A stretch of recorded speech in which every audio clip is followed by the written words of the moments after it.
నమస్తే friends, welcome back to SVS23 life style. ఈరోజు మనం ఈ వీడియోలో ప్రసాదాలను చూపించబోతున్నాను. అలాగే ప్రతి ఒక్క ప్రసాదం కూడా కమ్మగా రుచిగా ఉంటుంది. మరి లేట్ చేయకుండా ఈ ప్రసాదాలు ఎలా చేయాలో చూద్దాం. ఫస్ట్ రెసిపీ పెరుగు వడలు.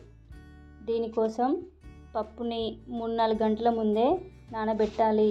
ఇలా నానబెట్టిన పప్పుని మిక్సీలో కానీ గ్రైండర్లో కానీ మెత్తగా గ్రైండ్ చేయాలి. అవసరమైతే కొద్దిగా వాటర్ని వేసి మెత్తగా రుబ్బి ఒక గిన్నెలోకి తీసుకోండి. ఇందులోకి రుచికి సరిపడా ఉప్పుని తీసుకొని ఒకే సైడ్ బాగా కలుపుకోవాలి. ఇలా బాగా కలిపిన తర్వాత మనం పిండిని తీసుకొని వాటర్లో వేస్తే పైకి తేలాలి. ఇలా వచ్చే వరకు బాగా కలపాలి.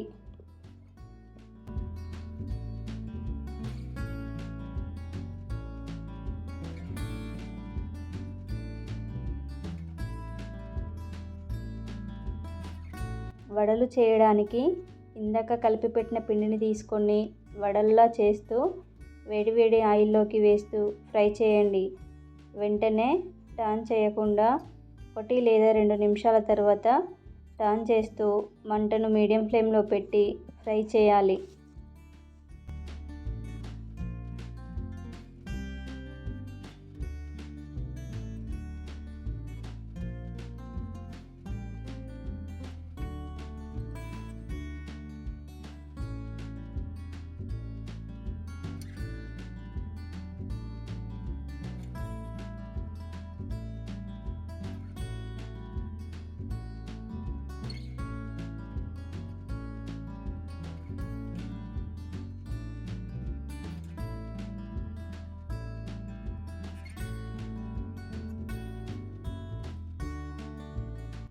మంటను మీడియం ఫ్లేమ్లో పెట్టి మంచి కలర్ వచ్చేదాకా ఫ్రై చేయాలి.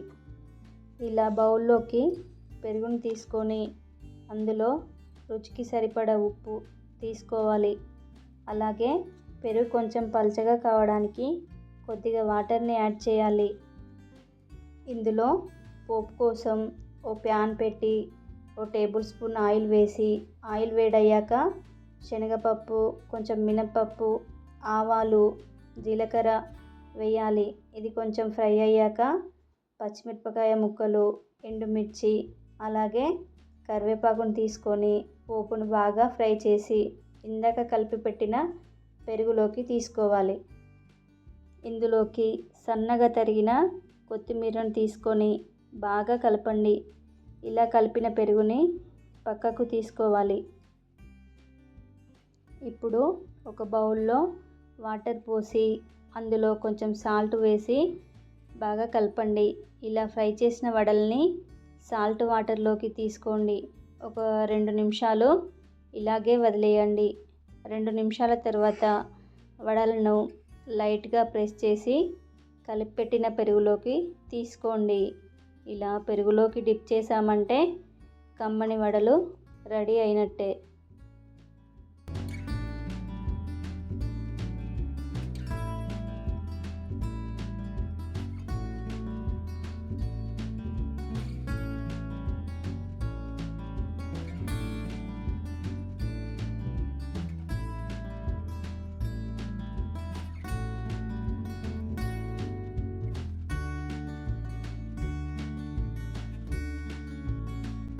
సెకండ్ రెసిపీ వచ్చేసి చింతపండు పులిహోర. చింతపండు పులిహోర రుచి చూడకుండా అన్నీ కరెక్ట్గా సరిపోయే విధంగా చూపించబోతున్నాను. మరి లేట్ చేయకుండా వీడియోలోకి వెళ్ళిపోదాం. ముందుగా ఒక గిన్నెలోకి కొంచెం చింతపండును తీసుకొని వాటర్ పోసి బాగా కడగండి. మనం చింతపండు త్వరగా నానాలంటే కొంచెం వేడి వాటర్ని పోయాలి. బాగా కడిగిన చింతపండులోకి వాటర్ వేసి నానబెట్టాలి. ఈ చింతపండు నానేలోగా మనం రైస్ని ప్రిపేర్ చేసుకుందాం. ముందుగా ఒక బౌల్ తీసుకొని అందులోకి 1 గ్లాస్ రైస్ని తీసుకుంటున్నాను. ముందుగా బియ్యంని బాగా కడిగి మనం ఏ గ్లాస్తో అయితే కొలిచి తీసుకున్నామో అదే గ్లాస్తో 1.5 గ్లాస్ వాటర్ని తీసుకోండి. అలాగే అన్నం పొడి పొడిగా రావడానికి అందులోకి 2 స్పూన్స్ ఆయిల్ని వేసి బాగా ఉడికించండి. ఇలా ఉడికించిన అన్నాన్ని ఒక బౌల్లోకి తీసుకొని చల్లారబెట్టండి. అలాగే మరో పక్కన చింతపండు బాగా నానింది. ఇప్పుడు చింతపండు రసాన్ని తీసుకుందాం. ఇలా బాగా పిసికి రసాన్ని ఇంకో బౌల్లోకి తీసుకోండి. ఇలా చింతపండు రసాన్ని తయారు చేసుకోవాలి.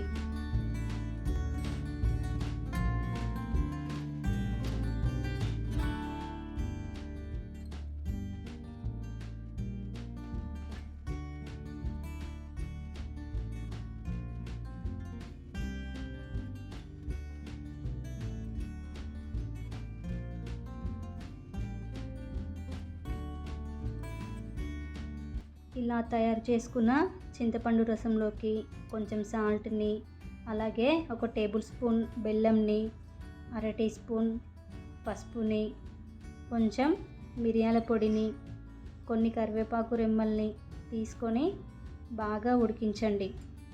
3-4 నిమిషాలు ఉడికాక వాటర్ పోయి చింతపండు రసం చిక్కగా అవుతుంది. ఇప్పుడు ఇదే టైంలో ఓ ప్యాన్ తీసుకొని అందులో 2 టేబుల్ స్పూన్ ఆయిల్ వేసుకొని, ఆయిల్ వేడయ్యాక 1 టేబుల్ స్పూన్ పల్లీలను వేసి దూరగా ఫ్రై చేయండి.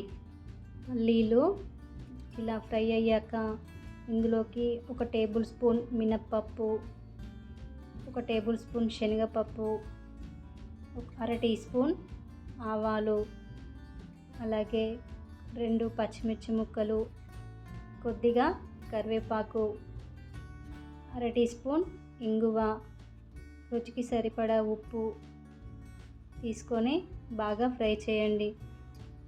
ఇలా ఫ్రై అయ్యాక 2 ఎండుమిర్చి ముక్కలు తీసుకొని బాగా ఫ్రై చేయండి.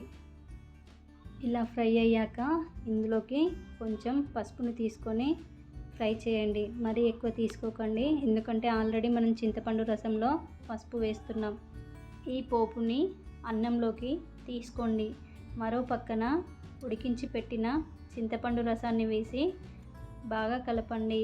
ఇలా మొత్తం కలిసేలా కలిపినట్లయితే చింతపండు పులిహోర రెడీ అయినట్టే.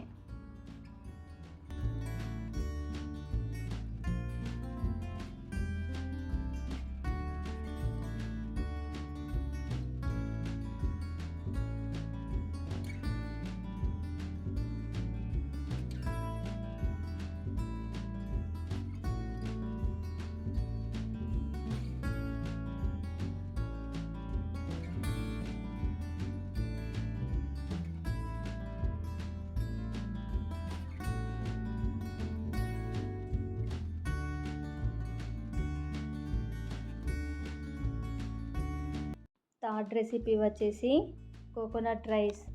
కొబ్బరి అన్నం చేయడానికి ముందుగా ఉడికించిన అన్నంని ఒక ప్లేట్లోకి తీసుకొని ఆరబెట్టుకున్నాను. ఇప్పుడు ఒక ప్యాన్ పెట్టి అందులో 1 టీ స్పూన్ ఆయిల్ వేసి, ఆయిల్ బాగా వేడయ్యాక 1 టీ స్పూన్ పల్లీలను వేసి దూరగా వేయించండి. ఇలా పల్లీలు దూరగా అయ్యాక 1 టీ స్పూన్ పచ్చిశనగపప్పు, 1 టీ స్పూన్ మినప్పప్పు, అర టీ స్పూన్ ఆవాలు, ఒక చిన్న దాల్చిన చెక్కని, 2-3 లవంగాలని తీసుకొని ఫ్రై చేయండి. ఇందులో 2 స్పూన్స్ జీడిపప్పు పలుకులని, తరిగిన పచ్చిమిర్చి ముక్కల్ని, ఎండుమిర్చిని, పావు టీ స్పూన్ ఇంగువ వేసి బాగా ఫ్రై చేయండి. ఇందులో కొంచెం కరివేపాకుని, రుచికి సరిపడా ఉప్పుని తీసుకొని బాగా ఫ్రై చేయండి. ఇలా ఫ్రై అయ్యాక పచ్చి కొబ్బరిని తురిమి తీసుకున్నాను. ఇలా మంటను మీడియం ఫ్లేమ్లో పెట్టి బాగా ఫ్రై చేయండి. ఇలా ఫ్రై అయ్యాక ఇందులోకి ఉడికించిన అన్నంని తీసుకొని బాగా కలిపితే కొబ్బరి అన్నం రెడీ అయినట్టే.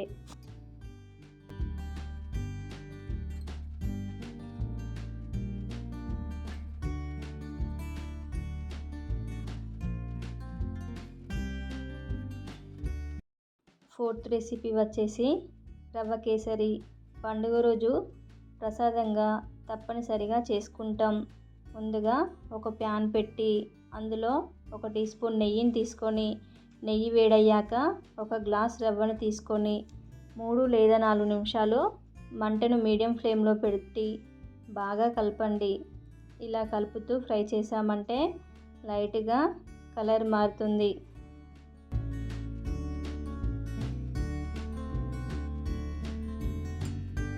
ఇదే టైంలో వాటర్ని తీసుకొని వేడి చేయాలి. మనం ఏ గ్లాస్తో అయితే రవ్వని తీసుకున్నామో అదే గ్లాస్తో 3 గ్లాసులు వేడి వాటర్ని తీసుకోవాలి. ఇలా తీసుకొని బాగా కలపాలి. ఇలా బాగా కలిపాక 3/4 గ్లాస్ చక్కెరని తీసుకోండి. ఇలా కలుపుతూ 2 నిమిషాలు ఉడికించినట్లయితే చక్కెర అంతా కరిగిపోయి సాఫ్ట్గా వస్తుంది. ఇప్పుడు మంటను మీడియం ఫ్లేమ్లో పెట్టి మరో పక్కన ప్యాన్లో కొంచెం నెయ్యిని వేసి కిస్మిస్ని జీడిపప్పును ఫ్రై చేసి తీసుకుంటున్నాను. ఇలా ఫ్రై చేసిన వీటిని రవ్వ కేసరిలోకి యాడ్ చేయాలి. అంతేనండి, ఎంతో టేస్టీగా ఉండే రవ్వ కేసరి రెడీ అయినట్టే. 5th రెసిపీ వచ్చేసి పెరుగన్నం ఇలా చేస్తే భోజన సమయానికి పుల్లగా అవ్వకుండా కమ్మని రుచితో చాలా బాగుంటుంది. పెరుగన్నం కోసం 1 కప్పు ఉడికించిన అన్నంని తీసుకుంటున్నాను. ఇలా తీసుకున్న అన్నంని వేడి మీద మెత్తగా చేసి తీసుకోండి. అన్నం ఇలా బాగా మెత్తగా అయ్యాక ఇందులోకి కాచి చల్లార్చిన పాలను 1 కప్ తీసుకొని బాగా కలపండి. ఇలా పెరుగన్నంలోకి పాలను వేయడం వలన పుల్లగా అవ్వకుండా చాలా రుచిగా ఉంటుంది. ఇప్పుడు ఇందులోకి 2 కప్స్ పెరుగుని తీసుకోండి. ఇలా కమ్మటి పెరుగుని తీసుకోవడం వలన దద్దోజనం మంచి రుచిగా ఉండడమే కాదు, ఎక్కువ టైం వరకు ఉన్న పుల్లగా అవ్వకుండా ఉంటుంది. ఇలా బాగా కలిపాక ఇందులోకి రుచికి సరిపడా ఉప్పును వేసి బాగా కలపండి. ఇలా బాగా కలిపాక ఇందులోకి సన్నగా తరిగిన కొత్తిమీరను తీసుకొని బాగా కలపండి.